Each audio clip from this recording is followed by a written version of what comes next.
or platforms that are operational as and when they need certain parts, or they go to the very same platform that are grounded and take those parts, so that those ones that are operational continues to be operational.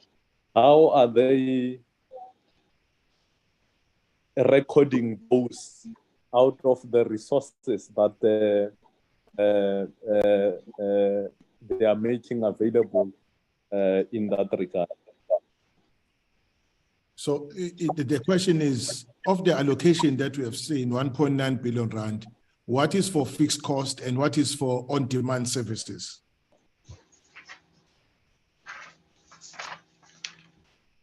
Was that the question, Mr. Mare? Was that the question, Thabo?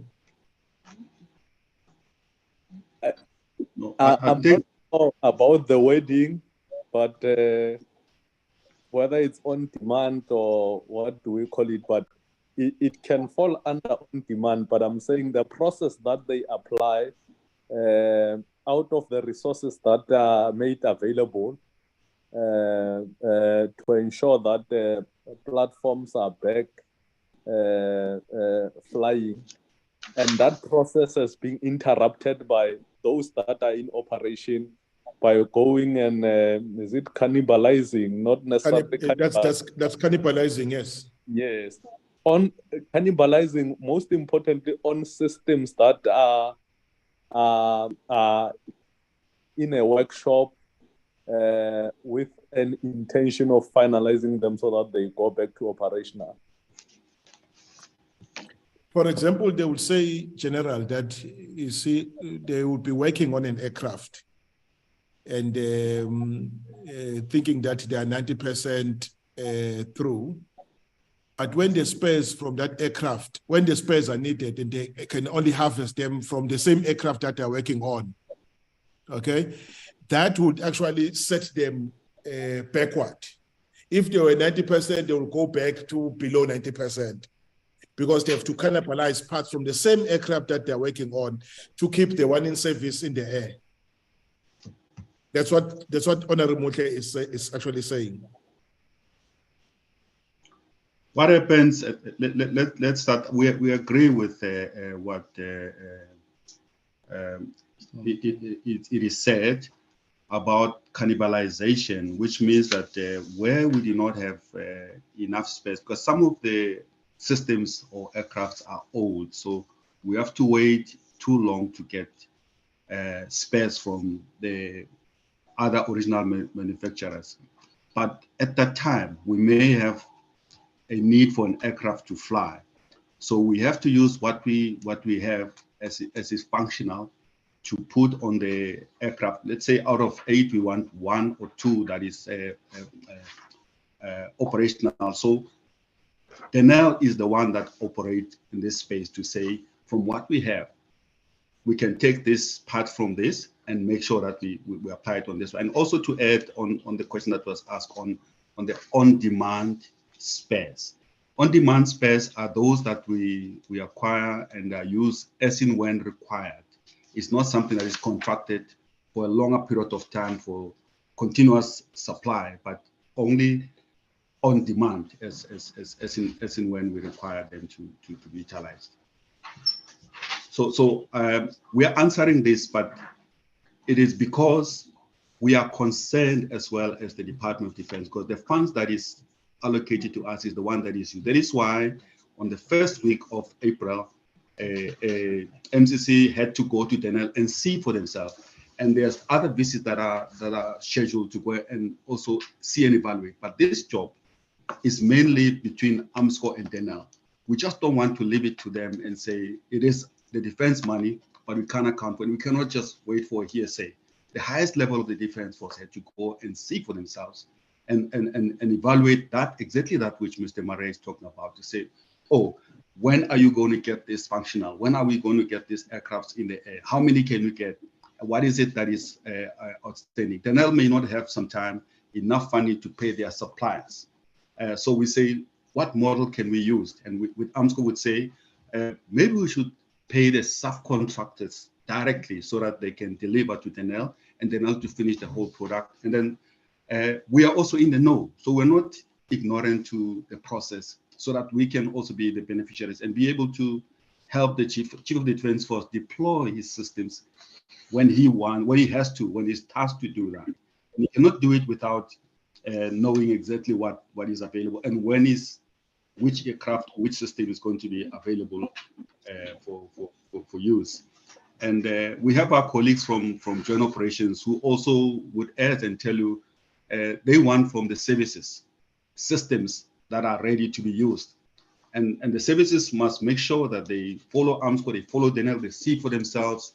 And with the limited resources that they have, we did have some successes, but it's not 100%. As you see there, it's below 50% that we say we are happy with Denel. So we cannot really, be pleasant and say we are happy with where Denel is right now. We're looking forward to them improving. Hence, we are also part of their monthly Denel monitoring process to see how they use the funds that they are getting, to make sure that whatever funds that is allocated for a system, that money is reinforced for that system. It's not used for anything else, but it's reinforced for that system. The system is acquired, it's repaired, it's ready for delivery to a bigger system. And then at the end of the day, our dates for the final delivery of the full system is not delayed. But Mr. Lepelo, I will come back to Mr. Mare. You see, we understand where your level of satisfaction is below 50% generally, but on the aircraft, it appears to be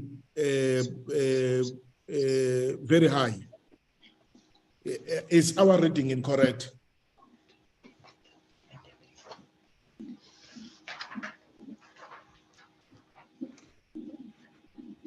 And then two, when we got there, they're actually saying that because they're not placing orders for spares, and that they have to cannibalize, it basically takes them more hours to do the job, because even before they fix, they replace the part, they still have to, if it takes 10 hours to replace the part in the aircraft that they are working on, they still have to add 5 hours that it will take them to remove the parts from another aircraft. In other words, for the work that would ordinarily take 10 hours to do, if they've received the part that they bought and replace it or put it in the aircraft, it takes them 15 hours, around 15 hours, because there's 5 hours that they use to harvest the part from the another aircraft. So now, what it therefore says to us is that sometimes the method that they're actually applying has a lot of inefficiencies that end up costing the department a lot of money, because the emphasis is on harvesting as opposed to buying new parts, because buying new parts, you spend less hours than when you are actually harvesting, cannibalizing, or harvesting parts from another aircraft. Mr. Mare? Chairperson, if I can just use how I read it. I take these two groups together. I look at the Denel Aeronautics, for instance, and then I say, in Denel Aeronautics, there are two components. The one is the operating, which is at 1.9 billion rand, and the other one is the capital, and that's that 56, 57 billion rand. Now, if you compare the two, just that example, on the operating side, only 14% is outstanding, but the next one is actually the product that we need, or the outcome that we need. 80% is outstanding. That 80%, I interpret, that is the delivery of the final product. In other words, that indicates to us there's a major problem on the capital side for what we are paying, because and it means that we have, it seems like we have paid more proportionally for operating than for capital. Now, we know what we have seen. The realities, we know what is the realities currently. There are 2 Rooivalk serviceable, only 2 of the about 11 that we've got. Of the Oryx, there are only 6 serviceable of the 36, 37 that we've got. The majority of all those aircraft are at Denel, and the Denel is the OEM. We have got 1 C-130. Now, it is not a situation that it is only now in a small portion or a 1 month of a year. This has been the case for a number of years. It comes from the previous parliament that Denel has got this problem. So then you try to look and see, what are we interested in? We are interested to have prime mission equipment serviceable in the air or in the water or on the battlefield. And if they are not there, we cannot protect South Africa. And in terms of the money that we paid, obviously National Treasury look at it at this side, this way, and see what is the value of money that we get.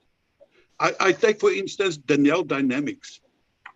Denel Dynamics, it seems like we have paid an enormous lot of money, but when you talk to the Denel Dynamics people and other interesting, then you hear that everybody of them is basically in Saudi Arabia and in the UAE.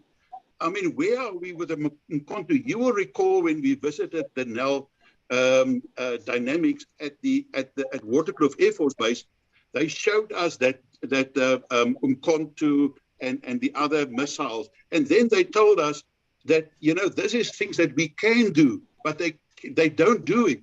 If you look at Denel Dynamics here, we are funding an enormous lot of Denel Dynamics for what? What do they deliver? And that is the problem, that we must be put into a situation where we must convince National Treasury to give us more money so we can buy this. The one remark that was given tonight, and that is a bit of a concern that I need clarity on. The Minister of Defence is on record where she has said if Denel cannot provide, she is busy talking with the South African defence industry companies. And right at the end of the presentation, it was said that to protect our sovereignty, we must use Denel. Is Denel so important that we cannot use the defence industry companies to perform these deals? Or and that is a question I think that I asked the other day as well in our presentation.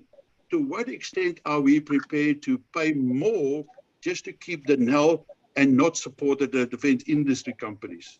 You know, so because I'm not sure that we get value for money. May I try to respond? Look, maybe we should move forward. Look, Denel is the OEM for our major platforms, especially when it comes to aerotronics. It's what you call Rooivalk, Oryx, and land, and landward as well. Yeah. C-130. Exactly. When it comes to landward as well, they are our OEM, so we can't walk away from them. They have a skill set that we need to maintain in order to keep our capability in order. So the question always is whether the manner in which we are funding Denel, is it an appropriate one? Shouldn't we be considering setting aside money and say this money is for Denel to maintain the skill set, so that we can then separate it from the money that is set aside for spares and then other maintenance.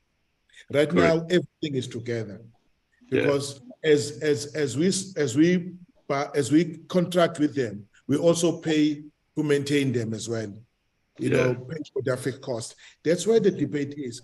When we should actually be giving them the money for fixed cost upfront, We know in the budget that this is money that is destined for Denel, and then hold Denel accountable on the money that we've actually allocated them. Have you spent the money on the things that you were supposed to spend it on, as separate from the discussion we're actually having right now?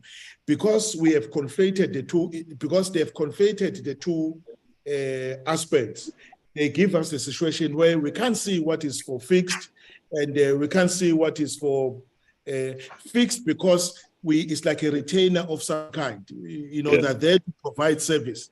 In other words, they must be available when we need them. That's the reason why we maintain them. But what's the use having them when we cannot get when we don't have money to buy spares to keep them engaged? Because we don't have money to buy spares to keep them engaged, we then encourage them to go and cannibalize. When they cannibalize, they add more hours on their work and end up taking a lot more time and possibly charging us even more. Because we have actually conflated the two issues. I always ask this question: is it the best way of funding, of supporting Denel, the one that is proposed, that is being applied by AMSCO and DOD? That's the major question that we need to untangle going forward. Maybe we should leave it at that, because I can see that until we have gotten to that point, this matter will remain like this forever. Thabo, your hand is still up. Honorable Motley? No, it's not up. If I'm allowed, just to explain the obsolescence. Okay, okay, that's fine. Just that one. Okay. Obsolescence is when the equipment is so old that we can't find space. That is then the reason that we cannibalize. They don't cannibalize for the purposes of replacing a space that they can acquire somewhere.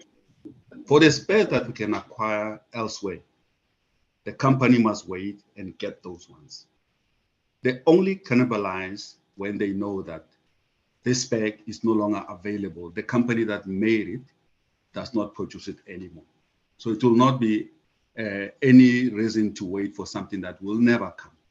That is the only reason that I say that. Lebelo, that's not the information we got from the people on the ground. No, absolutely. I agree with you, Chair. That's not the information that we got. Information, but what we got there when we were in Denel, they didn't tell us that. They even say to us, because they can't wait, they must keep the aircraft in the sky, in service. Exactly. And there's a part they need that they can find, even in the aircraft that they're working on. They said there were 3 aircraft that they were working on that they wanted to prioritize.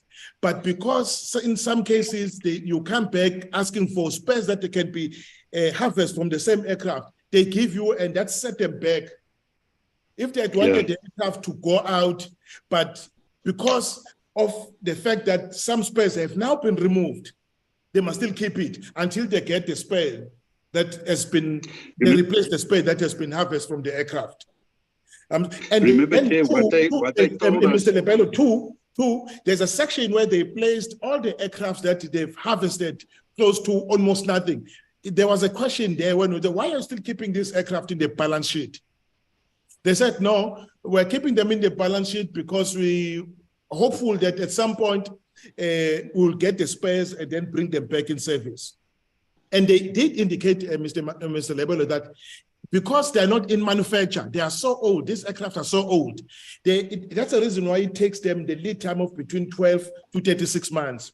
Because if the spares are still in, the aircraft are still in manufacture, they're still being manufactured, it means that the spares are still available and they can be delivered within the shortest period of time. But those that are so old and the spares are no longer being produced, they must then wait for a longer period. That's how it was explained to us. Yes, Chairperson, if I can just support you in that one. Remember, they explained to us how the pool worked, and if you belong to this global pool for certain spares, then you have got a shorter period.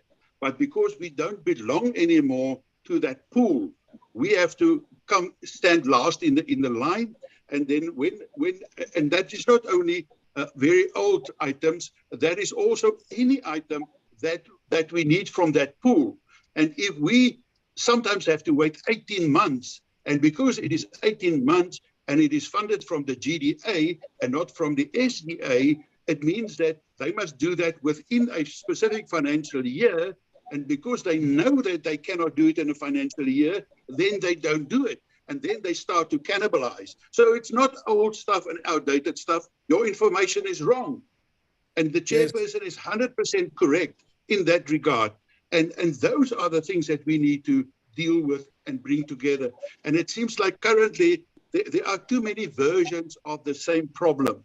And as long as you're quite right, Chair, if we don't get to the point where we all are on the same page of what the problem is and where the problem is, then it's going to be incredibly difficult. In the meantime, we pay operating costs to Denel, but they don't even report to us. We don't have oversight over that money, and that's billions of rands that are paid to Denel for operating side, irrespective of how they do their costings. I know that Denel is of strategic importance, and I know that many of those divisions have got the potential to be viable. Denel Dynamics is of highly strategic importance, but can Denel Dynamics still deliver us the products that we need to put on the rifle or to put on the grippins? Highly unlikely, and that is putting us in a predicament.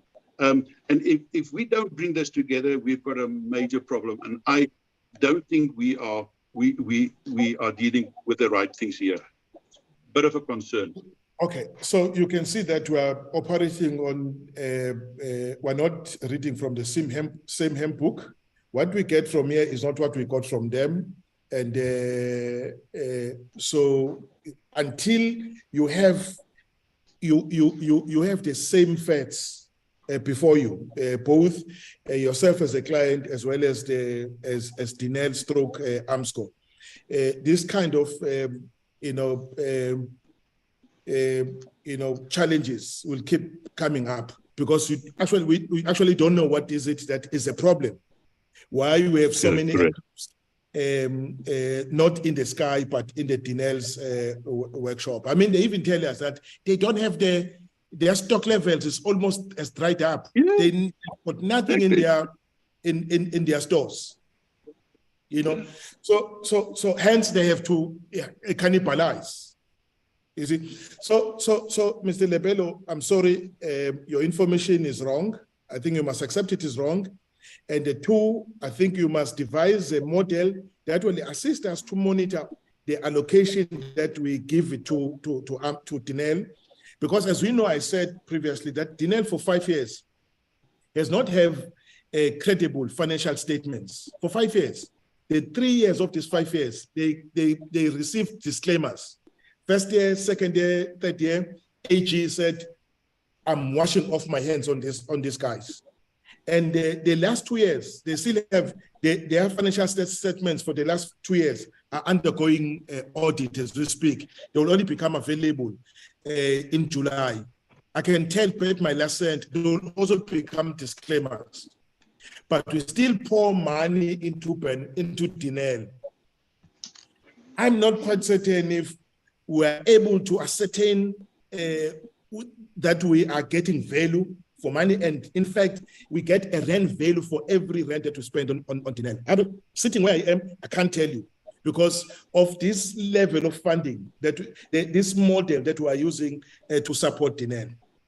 We conflate it with the allocation that is meant to prop up to buy spares and service our aircraft. Yes, we need Denel, but is this the right way and the appropriate way to fund Denel?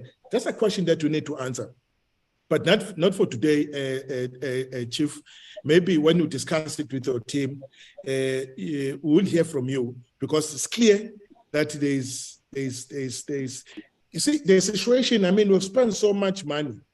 If you look at the aircraft, I mean, in last year, they said we had 17 Oryx were serviceable. Today, only how many? 6 are serviceable. From 17 in a space of about a year. So in other words, the situation is deteriorating. You know, and so that's the situation we're trying to present to you. That if you don't buy it, I can tell you next year we'll have not a single ORIC in the air. We'll have not a single ROIFAC in the air. We'll have not a single C30 in service. When I say in the air, 130 serviceable, not a single ORICs serviceable. If you look at the rate at which the situation is deteriorating, but we still are saying there's value for money. I mean, okay, maybe let's Fully move. agree with you. Fully agree with you. We've debated the issue, Mr. Lebelo. I'm sure the General Ramatwane may want to close on this discussion, and then we move forward. Thank you. Thank you, Chair. Unless Mr. Lebelo, you still want to say a few words before the General close the discussion. No, sir, I do accept that there is that element of cannibalizing because of the requirements for operational requirements that Denel must support us on. And at that time, there may not be aircraft ready, so they must get to cannibalize so that they can get at least one aircraft on the air. And yes, you are right, and Mr. Murray is right. It's not only obsolescence, so there's other elements. I'm going to request the Chief of Staff to then close the decision for us for the DOP side. Just before they close, Mr. Lebelo and the General, when you refer to rollovers, why are you having rollovers when you say you don't have the money? I mean, you on slide 14. I mean, 2022, 2023. You are rolling over 8.1 million rand. Is it the money that is being surrendered back to Treasury? What do you mean by this rollover? 2021, 2022 is 8.2 million. And I'm asking this question because we need every single cent of this money to be applied to our aircraft. Yes, rollovers is because of the nature that the defense is operating, that you find some equipment are not delivered immediately. They are delivered in 1 or 2 years. So it is, the funds is still there, but delivery is not yet done. And it will be committed when the product is delivered. So we're monitoring so that we don't pay for what we don't receive. That is why the fund is for multi-year projects. Yes. Okay. No, it's that the point is taken. And then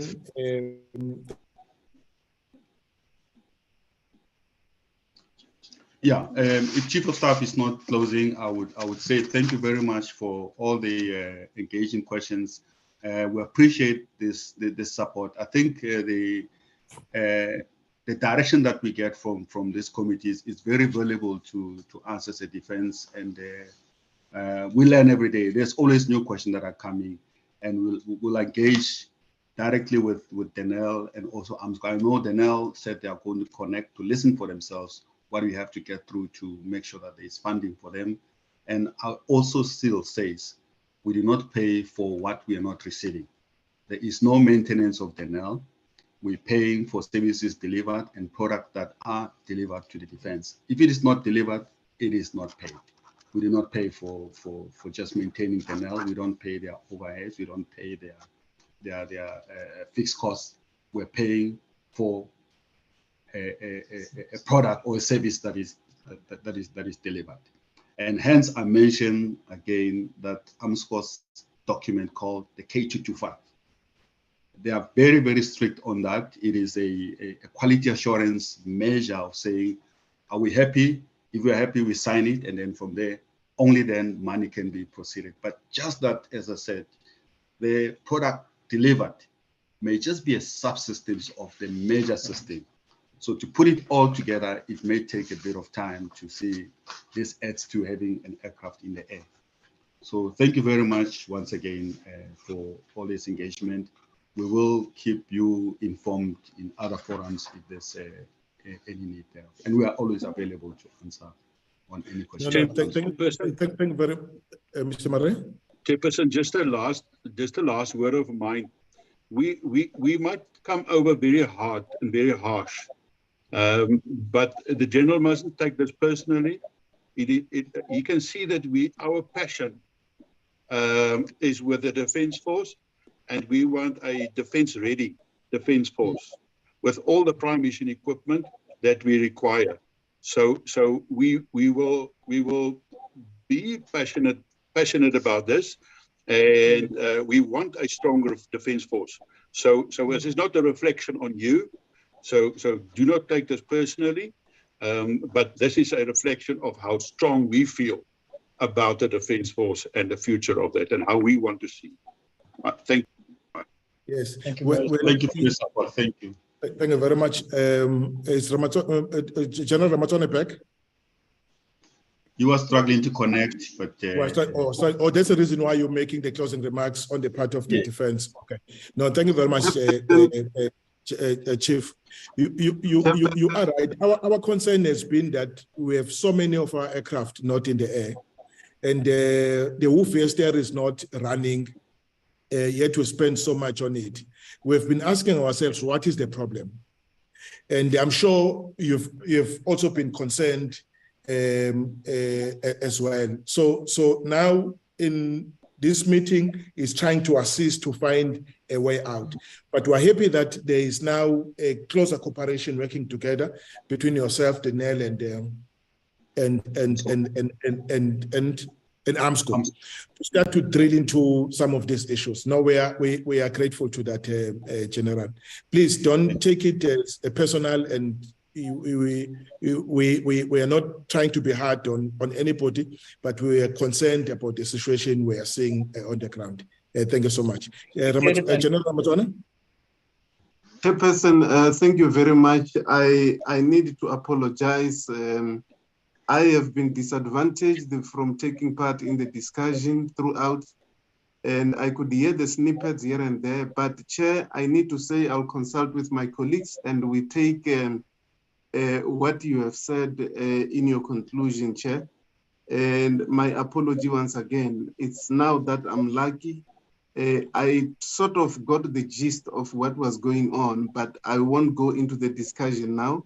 And I would want to say that our colleagues from Joint Ops are ready. They are on standby, Chair, to do the presentation on the presidential minutes with regards to ESCOM. And with the permission of the SANDF, may I, and through you, Chair, that if you can allow them to start loading and to start the presentation. Thank you. Okay, and DM will take you after the presentation by the Chief of Joint Operation. Sir, can we ask for us to be taken out of to be muted? Otherwise, we will still be connected. We can't unmute ourselves, so that we can allow the other presentation to come. Okay, all right. Please, there's a request. Thank you very much, Mr. Lebelo. Over to you, Chief Jones. Good evening, Chair, and good evening to the honorable members of the committee.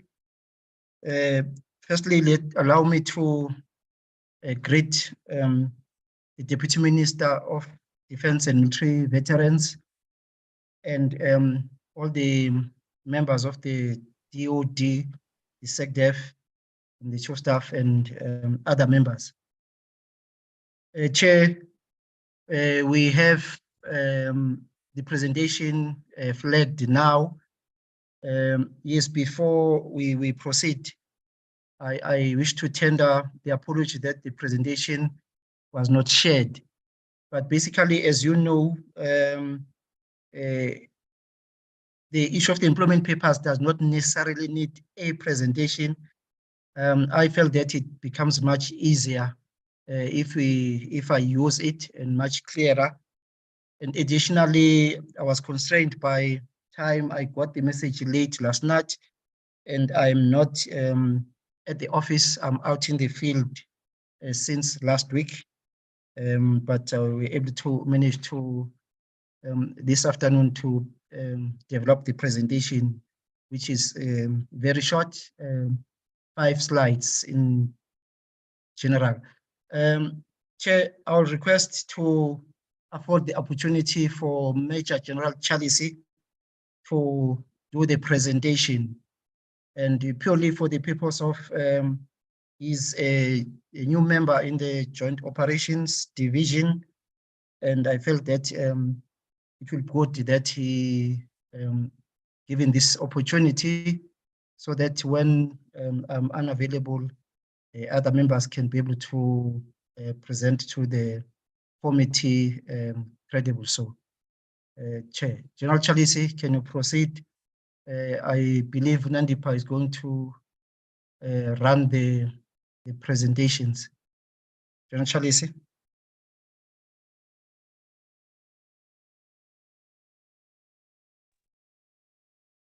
Thank you very much, General. Good evening to the chairperson of the committee, the members of honorable members of the committee, Deputy Minister of Defense and our Chief of Staff, Chief Joint Operations, and the rest of the colleagues. Thank you for the opportunity to present on behalf of Chief Joint Operations. As you can see, the first slide indicates that it's a briefing to the committee this evening. Next slide, please. Am I audible? Yes, you are. We're waiting for the slide to be moved. Okay, thank you, Chair. Thank you very much, Chair General. My apologies. Can someone who's operating the slide, is yourself, Nandipa? Yes, Chair. Hasn't it You must moved on the side? No. Just go up and enable editing up there. Yeah. And put it on the slideshow if possible, please. You disappears.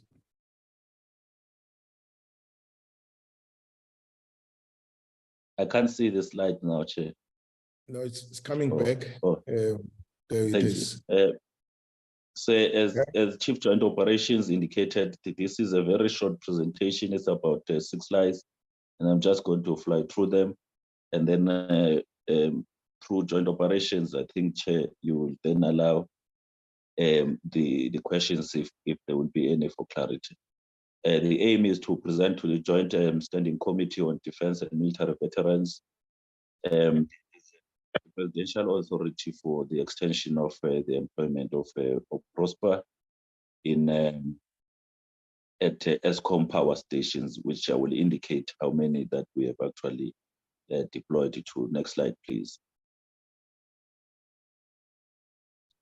The president has authorized the extension of the employment of the SANDF for service in cooperation with the SAPS for the prevention and of crime and maintenance, and the preservation of law and order in the Republic of South Africa through Prosper, as we have indicated. This is in accordance with the provisions of Section 201, subsection 2, subsection A of the Constitution of the Republic of South Africa, 1996. The request for the deployment of SANDF to protect and safeguard the power stations was submitted by ESCOM through Net Joints Energy Priority Committee, and supported by SANDF, by SAPS as a request. And by the way, we co-chair that Energy Priority Committee as SANDF through Chief Joint Operations. Next slide, please.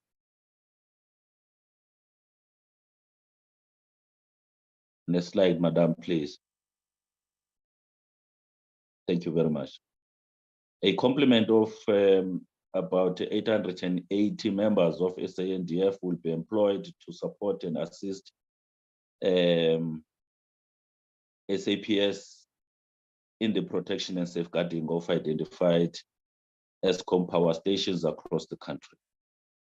The employment will be for a period of 6 months, and it will take place over the period of 17 April to 17 October 2023. Next slide, please. Chair and the honorable members, this is the estimate expenditure that the department will incur over this set period. It's 146 million rand, and if we break it down, is as follows.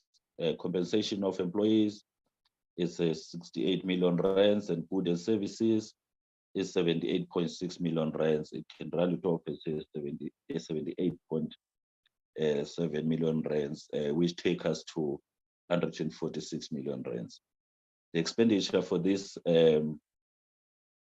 deployment is unfunded for this financial year, so it's not actually allocated. So we consider it as unforeseen and unavoidable because it's an instruction from our Commander-in-Chief, and we've got to execute as such.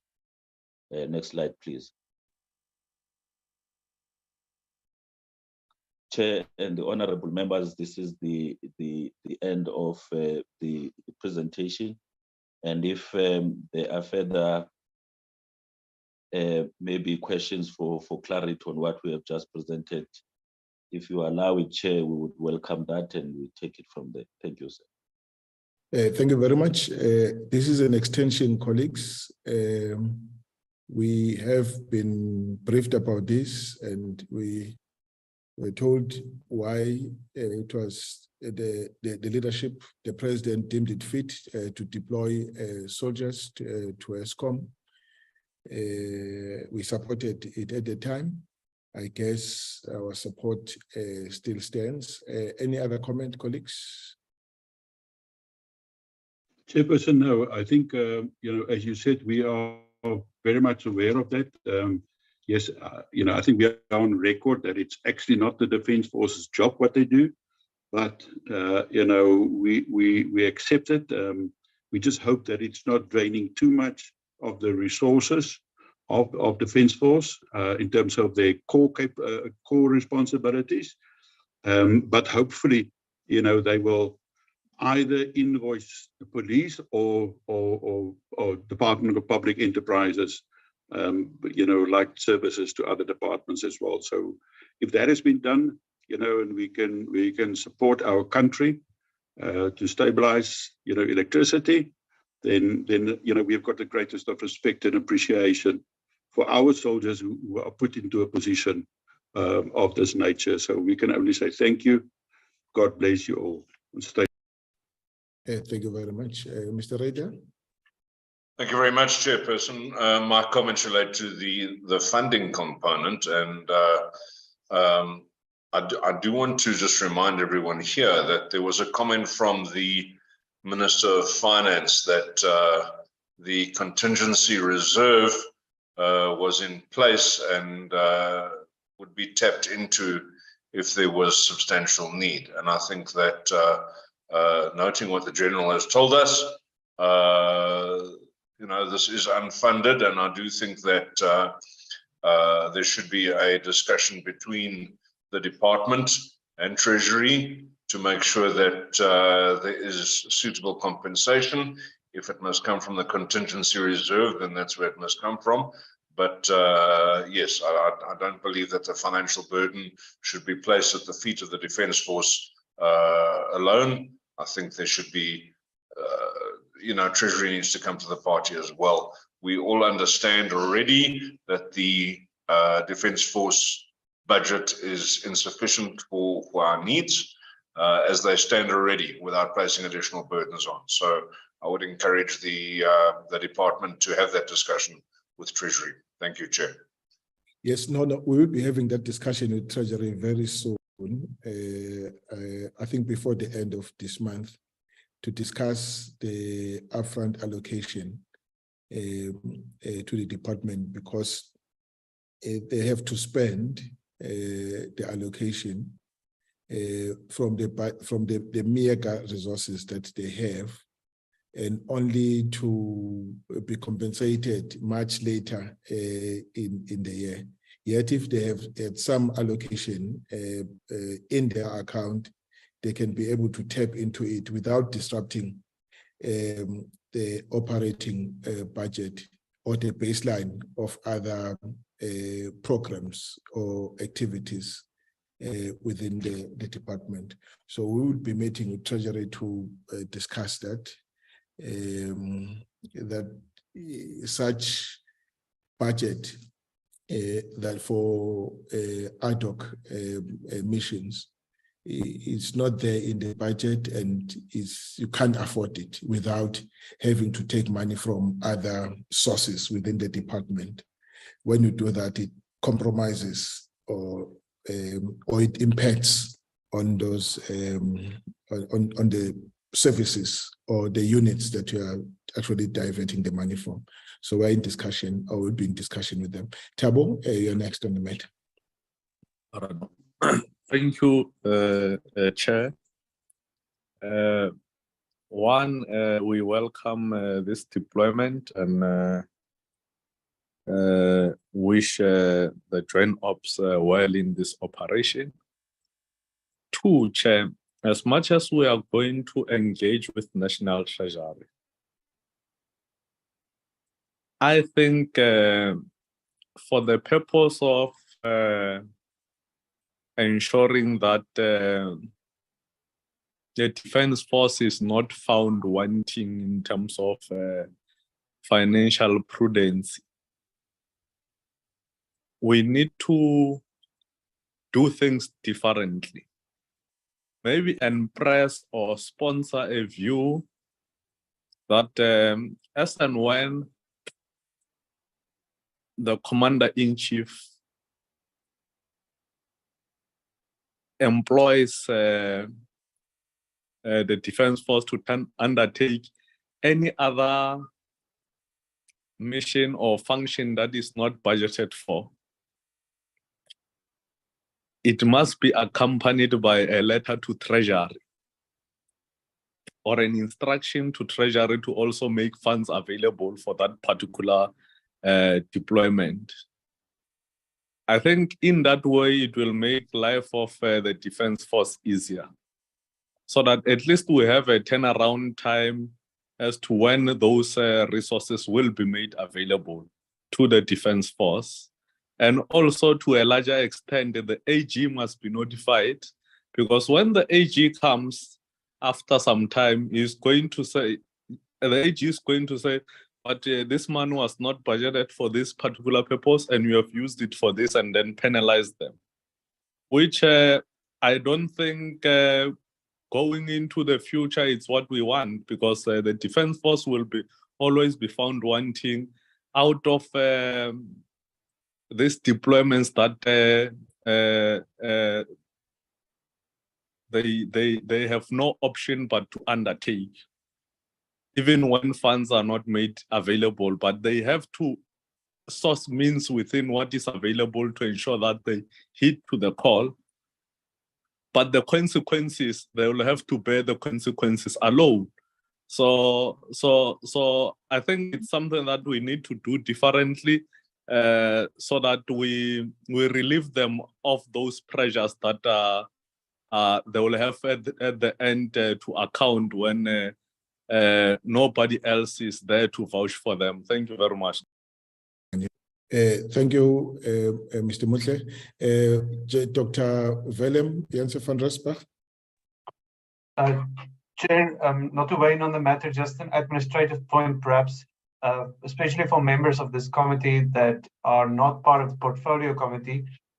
This matter was previously raised by the committee, and just to point out that there's an upcoming meeting with National Treasury between the Portfolio Committee on Defence and National Treasury on Wednesday at 10 o'clock. So it might be of value for NCOP members of this committee to join that meeting as well, and just to hear what National Treasury has to say, as this was identified as one of the specific topics to be discussed with National Treasury on Wednesday. I just wanted to make that clear. Thank you, Chair. Yes, the meeting is next week, Willem.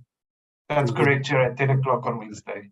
Yeah, that's a portfolio committee meeting with the Treasury to discuss these issues. All right, now thank you very much, General, for your presentation. I'm sure we'll be happy to hear that we are available for deployment, that if you need some manpower, more boots, members of parliament are fully behind you, and they would drop anything to respond to the call-up. Thank you, Chair. All right. DM, before we close on the issues with the Defense Force or the DOD, I'm sorry, any matter to share with us or comment to make? We've just dealt with two issues. We appeared to be moving from the different angles, but with a common objective, the sustainment of the prime mission equipment to enhance the performance of the Defense Force. I think that was the objective that was very clear in the meeting. DM.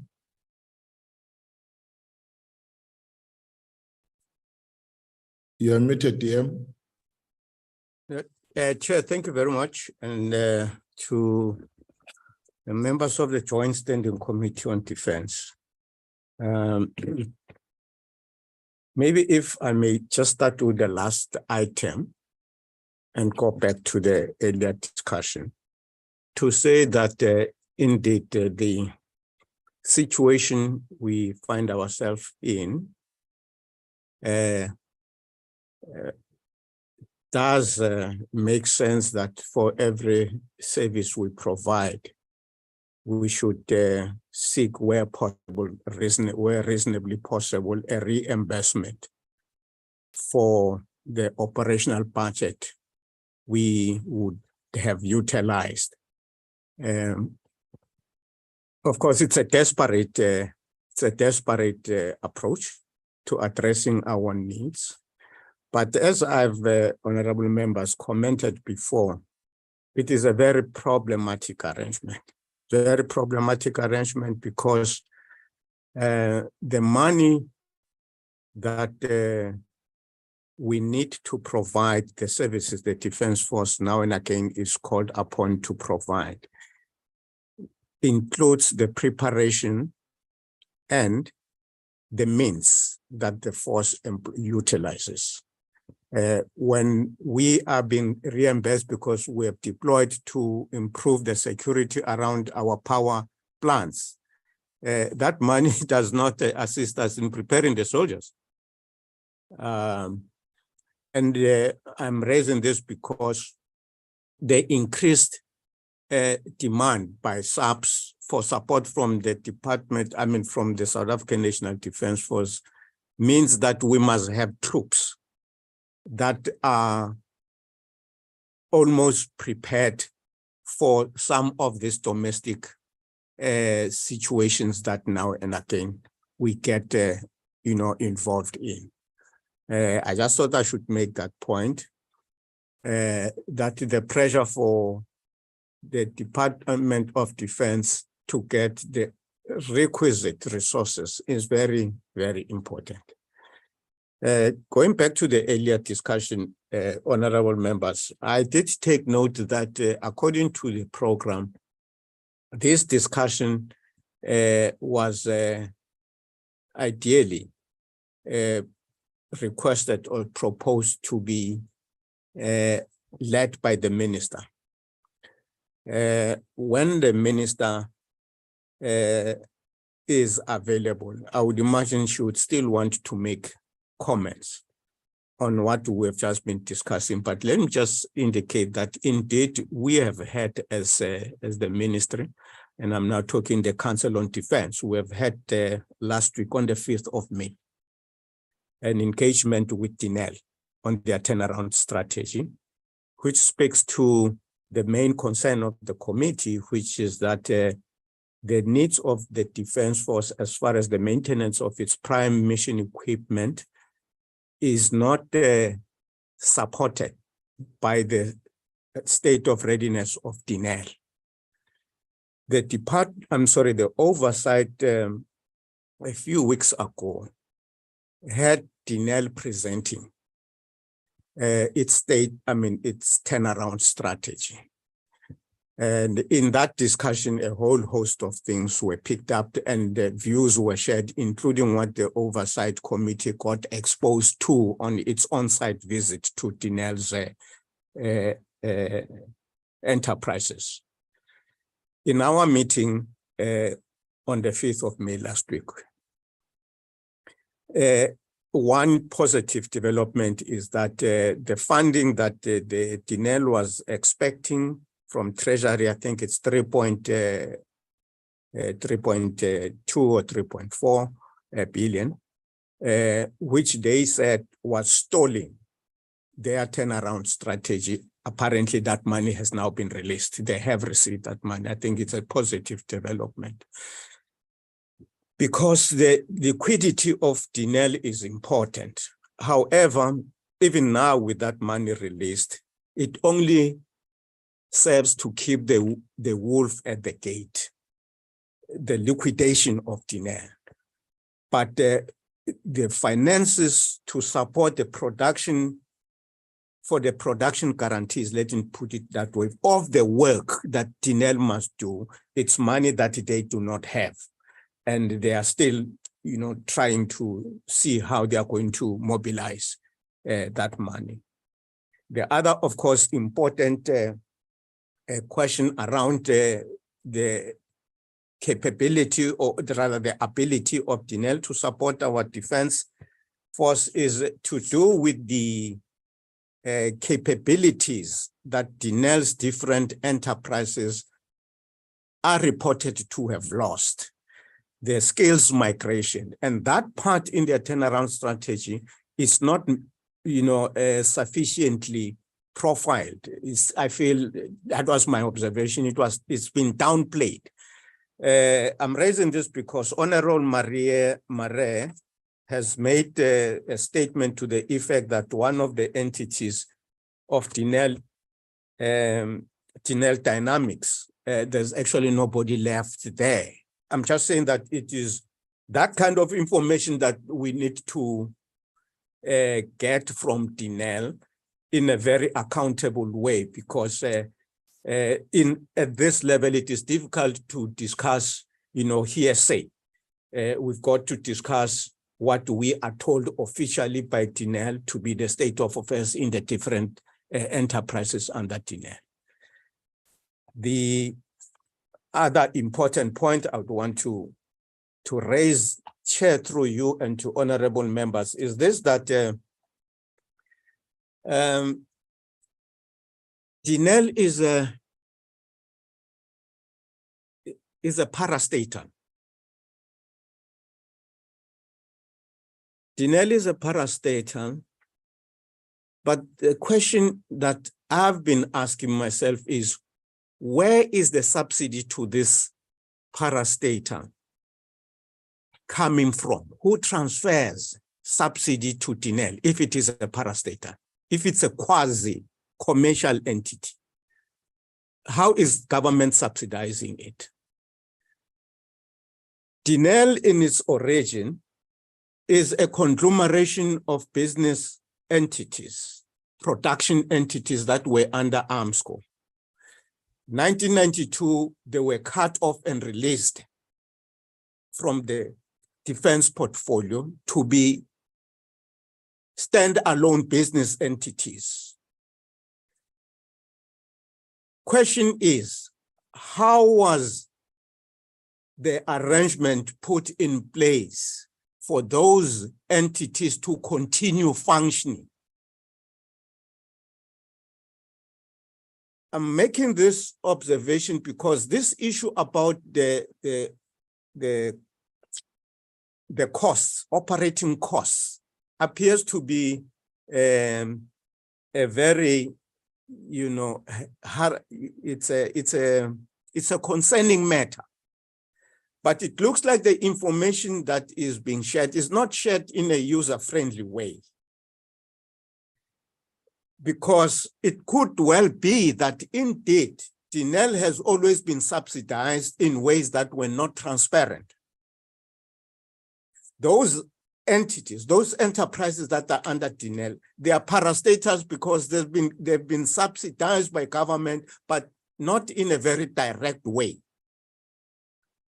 But I'm making this observation under correction. But I'm trying to say the operating costs that we are complaining about, which gets deducted from the budgets that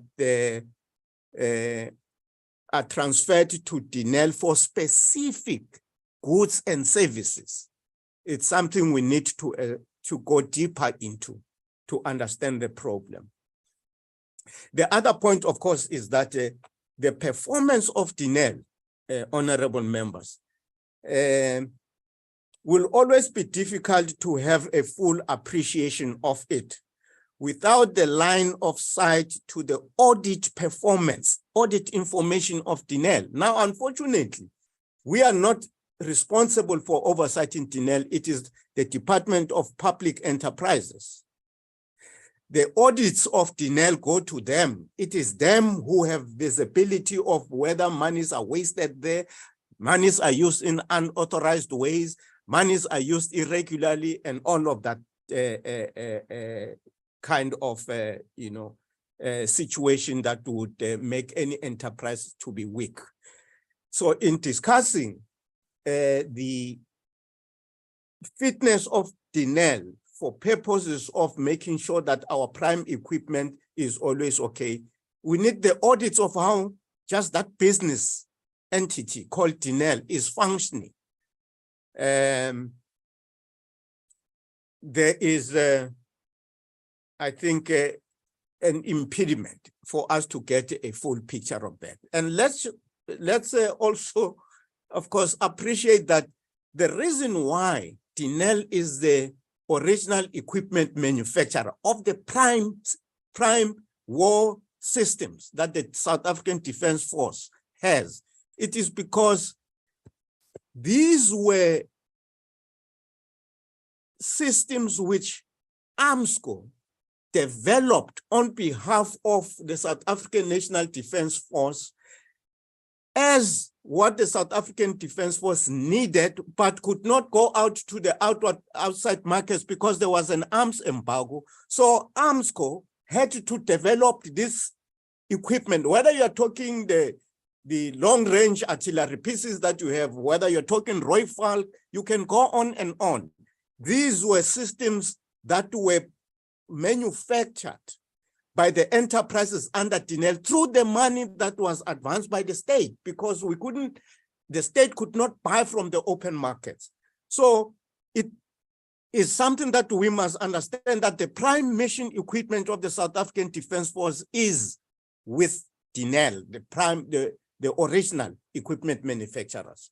So when we look at the challenges we have, whether the Defence Force systems are properly maintained, what we have ordered is delivered, that background, I think, has always to be part of the discussion. Chair, I appreciate the insistence that there be more transparency in the way Denel is functioning, but not only that, the capabilities, the state of affairs now to support the South African Defence Force war systems. Thank you very much. Thank you very much, DM. You were well said. We will continue to monitor the situation. We even suggested at some point that for all the monies that we pay to Denel, that come from the Defence Force to Denel, via AMSCO or any other agency, Denel must be held to account on how they're actually expending the money. In other words, we are starting the process of the committee overseeing both Denel and AMSCO with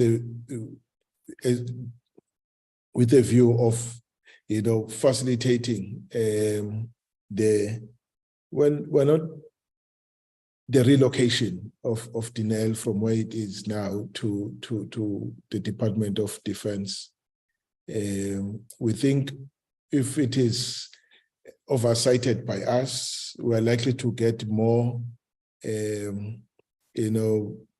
better results that are favorable to the Defense Force and than where it is at the moment. Where it is just a matter of, money and cent. Yet when it is here, it's beyond that. It's actual production.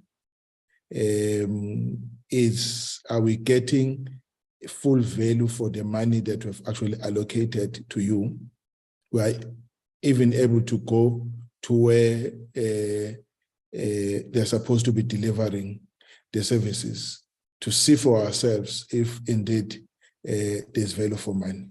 It's better if it is done by us, but of course we will do it in conjunction with our colleagues on the other side. We're not taking over their responsibility, but for the monies we are giving them, we'll hold them to account.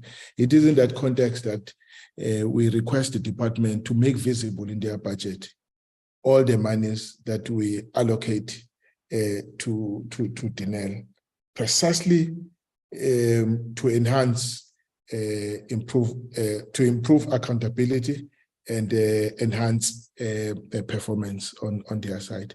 DM, you have hit it on the nail.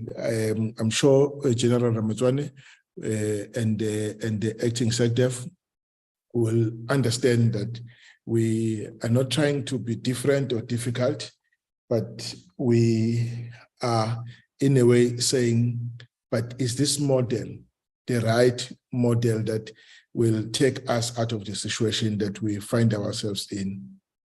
Why we're asking this question is that since we came into office from 2017, we're going down and down and down. Very soon we'll be hitting the rock bottom. We're saying, no, we don't want to get there. Don't want to get there because indeed that's where we are going. And so please help us to make a turn. That's our appeal that we're making to the Chief of the Defense Force, is an appeal we're making to the SANDF, the appeal that we're making to the ministry to say, please, just give this issue a bit more attention because very soon we'll have an Air Force that has no wings. We'll have an army that has no vehicles, no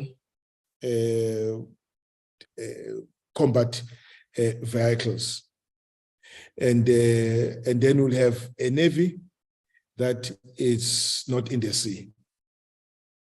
So next week or in a week or two, we'll be examining the state of the navy in the context of its how we were sustaining itself, and in order to ensure that the capability we have, if anything, it's maintained at the level it is. We don't want to see it going below where it is because we can't go below this. We are at a stage where we shouldn't go beyond it. Anything below this or below it, anything below this is a defense force that is completely liquidated. We'll have the defense force in name only. That's our concern. But I think we are getting there. There is cooperation. Treasury is putting more money, and they're willing to give us more money. and there is support from the leadership of the country. It's only if we can demonstrate that we are able to apply the resources that we have effectively and efficiently. That's the call that they're actually making to us. With that, I wish to thank you, DM and the team, and they will then move to quickly deal with the two in-house matters.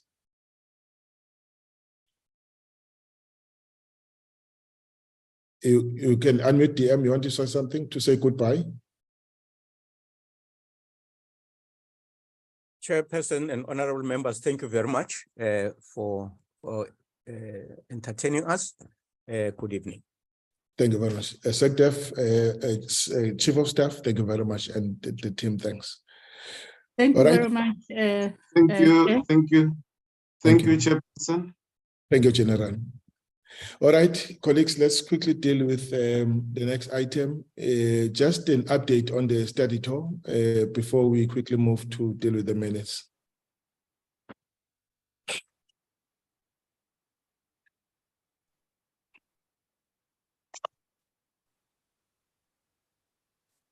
Good evening, Chair and members.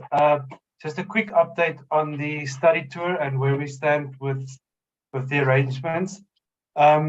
I'm happy to announce that as of last night, we got the final signature to approve the study tour from the House Chairperson of the NCOP. So now the study tour has been approved by both the Speaker of the and the House Chair of the NCOP. So it has been, the political approval has been granted for the study tour, and it can therefore take place on the dates as we set out, from the 24th of June till the 3rd arrival back here on the 4th of July. There's one change, internal change in the program. We were contacted by the South African Embassy in Turkey, and they told us that there is a public holiday, 2 public holidays declared on the days that we are seeking to be there. And for that reason, we have decided to shift the 2 visits around, and therefore first visit Germany and Turkey. So in terms of content, the actual study tour will stay the same. It's just that we will go to Germany first and then to Turkey, and we are busy with those internal arrangements. We've also informed both embassies, the South African Embassy in Germany and Turkey. They are now fully aware of this visit, and they will be in the process to assist us to set up the program while we are in those countries. In terms of our internal administrative arrangements, the next steps will be to apply for the financial approval. We're just waiting for the final new flight quotes, and then we can apply for the financial approval, and that will be our internal arrangements. In terms of for members of this committee, the next steps for you, where you will be involved, is the visa applications to go to Germany. Members might recall the message from Nandipa that we are aiming to do this as a group on the 26th of May. If there are any problems with this, please contact Nandipa directly, and we will be in touch with further arrangements, but please keep that morning open for a visa application here in Cape Town. We will communicate all arrangements with you. Yeah, that's it, Chair. It's a happy day that we finally got all the approval, and it really has potential to be a great study tour for this committee. And in terms of the lessons that the committee can learn from these countries, it has significant potential, and we stand ready to do the administrative work and answer any questions if you have. Thank you, Chair. Thank you very much, colleagues. That's the update. We are for visa. Is the 26th, the Friday. We must all be at Cape Town. We will be fetched from our villages. So there will be transport available to the place where, I think is the embassy, the German embassy, where we then take visas there. It's recommended that you must do it in a group. And 2, please, colleagues, you must use your tickets to fly to Cape Town, your own entitlements. So hopefully a day before Friday on Thursday, so that we all wake up in Cape Town. Anyway, some of us will be in Cape Town because there's a debate in that week. Thabo, over to you, sir. No, I wanted to say that because we've got a debate. It will be prudent actually for all members of this committee to be present from the portfolio side. I'm not sure the NCOP, they can make that arrangement, but from the portfolio side, they must be physical for the debate. Therefore, they must be in Cape Town. Yes, indeed. Yes, whoop. Hey, yeah, please now.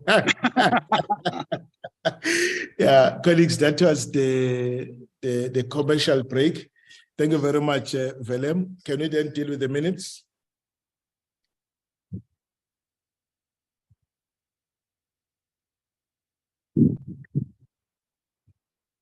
How many sets?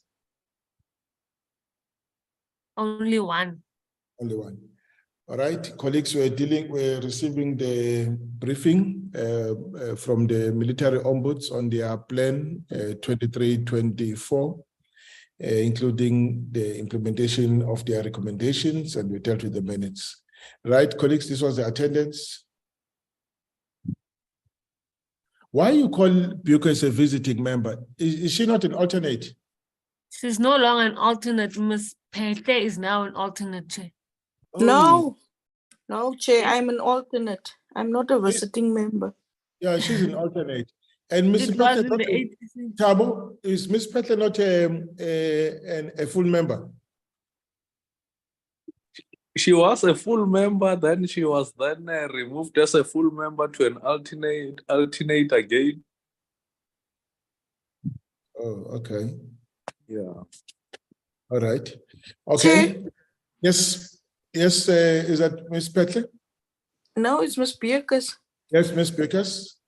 Now, Chair, then they must make sure about my status, because there was an ATC where they removed me as a full member, I think 3 or 4 a month ago, and make me a alternate again. Yes, I remember that. Please just update the record, Nandi, taking into account the latest information on the membership. She is very much part of us. I would be sad if she were to leave this committee. In fact, I would physically go and protest the chair. Yes, Mr. Nyonso, Zonele Nyonso's hand is up. Leader. Chair, I see, man. They always write me P Nyonso. I'm M in the minutes. M. Nyonso. Oh yeah, M. Maybe P stands for P pen. For PAC, sure. But that's not my name. What if I join TA tomorrow? No. Well, I don't think they would welcome you. Why not? Why not? Why not? No reason, why not? So then, and then this is, please, then we go complete the attendance. Complete the thing, the attendance register. Please go down. All right, please effect those corrections. And we're now on page 2. Any corrections, colleagues? Page 3.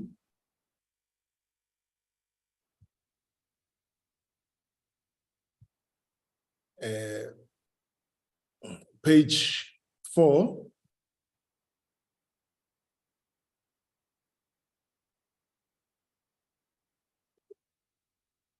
And then the last page. All right. Colleagues, I present these minutes. I've previewed them. I present them as to you for adoption.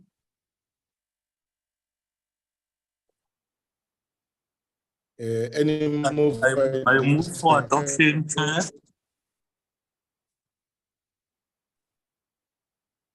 I second, Chair.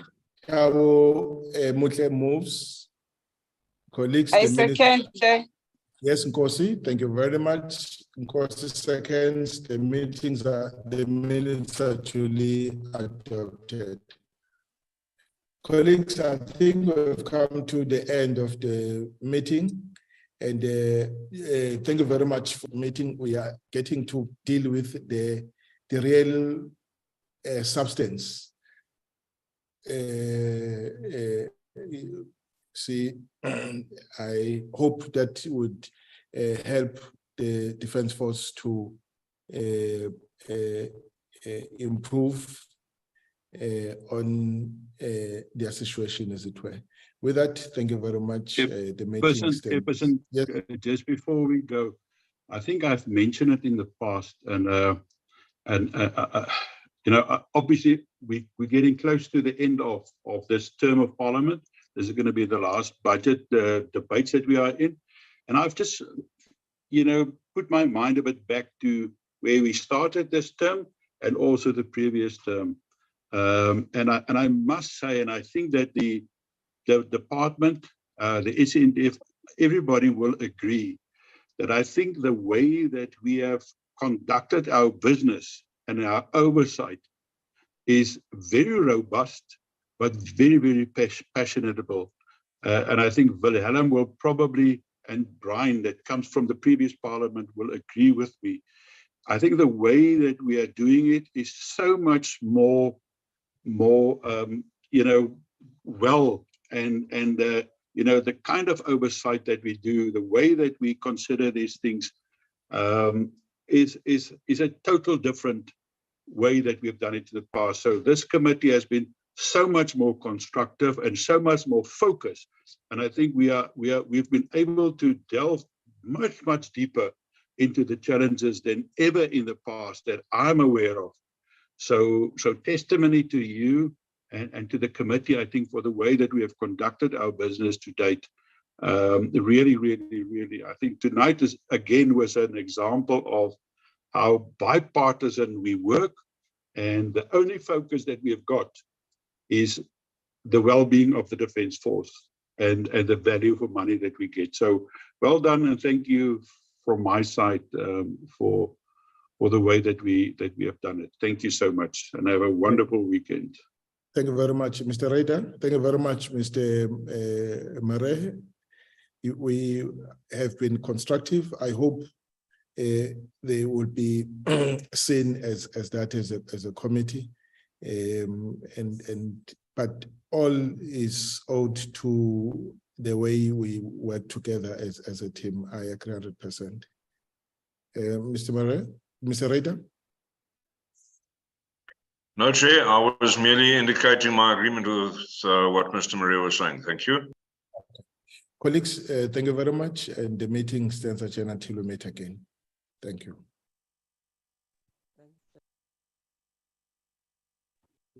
Thank you.